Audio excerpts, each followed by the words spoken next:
So social doubts, it's very important to understand that we are a society. And if you study social psychology, there are two main things that develop the social norm. Number one, informational social influence, and number two, normative social influence. What's informational social influence? All human beings want to feel certain.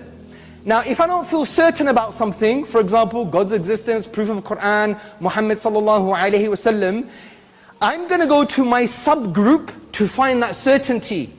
If they're not giving me certainty, if I go to a Maulana and ask him a question, he says, just say Bismillah, go away, this is shaitan, then I'm not going to go to my subgroup anymore. I'm going to go now to the dominant group.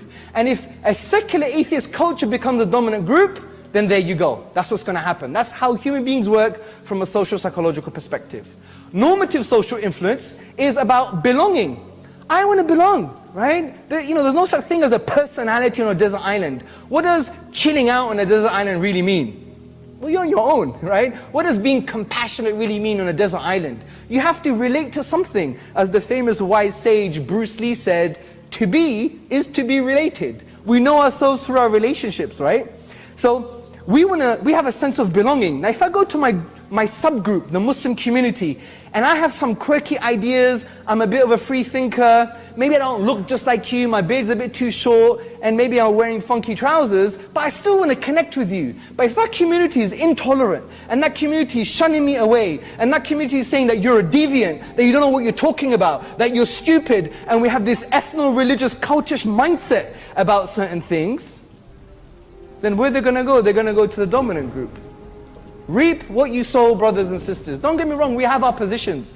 We believe in classical Islam, we believe in orthodoxy.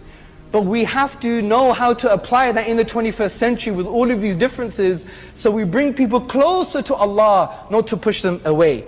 So the way to do this, to facilitate this, is to fundamentally change our discourse, fundamentally change the way we're structured in our societies, and stop treating Islam like an ethno-religious cult, and make people realize that Islam is not just an abstract belief. Islam transcends the belief. In philosophy, a belief is very mundane. This is a microphone. Islam is not equivalent to saying that this is a microphone. Islam transcends belief from the point of view that Islam is a form of knowing that changes your heart, changes what you say and how you relate with yourself, how you relate with others, and how you ultimately relate with Allah subhanahu wa ta'ala. Islam changes your state of being, your state of becoming, because we're not human doings, we're human